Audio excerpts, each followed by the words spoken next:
किसी भी चीज को 3D में समझने के लिए हमारे चैनल को सब्सक्राइब करें। ट्रांसफार्मर एक इलेक्ट्रिक डिवाइस है जिसका उपयोग विद्युत करंट के वोल्टेज को बदलने के लिए किया जाता है। सबसे सरल ट्रांसफार्मर में 2 कॉइल और एक सामूहिक लोहे का कोर होता है। प्राइमरी कॉइल में बहने वाला करंट लोहे के कोर में एक परिवर्तनशील चुंबकीय क्षेत्र उत्पन्न करता है, जो सेकेंडरी कॉइल में विद्युत करंट को उत्पन्न करता है। प्राइमरी और सेकेंडरी वोल्टेजों का अनुपात प्राइमरी कॉइल और सेकेंडरी कॉइल के टर्न्स के अनुपात के बराबर होता है। इसलिए जब सेकेंडरी कॉइल में टर्न्स की संख्या प्राइमरी कॉइल की टर्न्स की संख्या का आधा होती है, तो वोल्टेज भी उसकी पिछली मूल्य का आधा हो जाता है।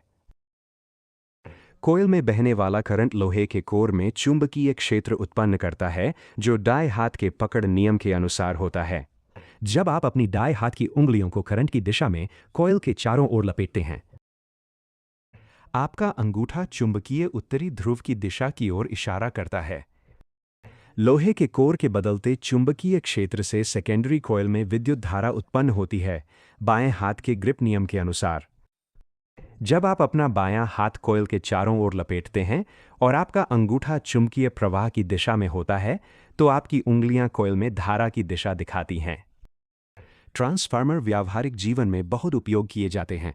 इन्हें ट्रांसमिशन लाइनों में करंट के वोल्टेज को घटाने के लिए उपयोग किया जाता है, ताकि ग्राहक इसे इस्तेमाल कर सकें।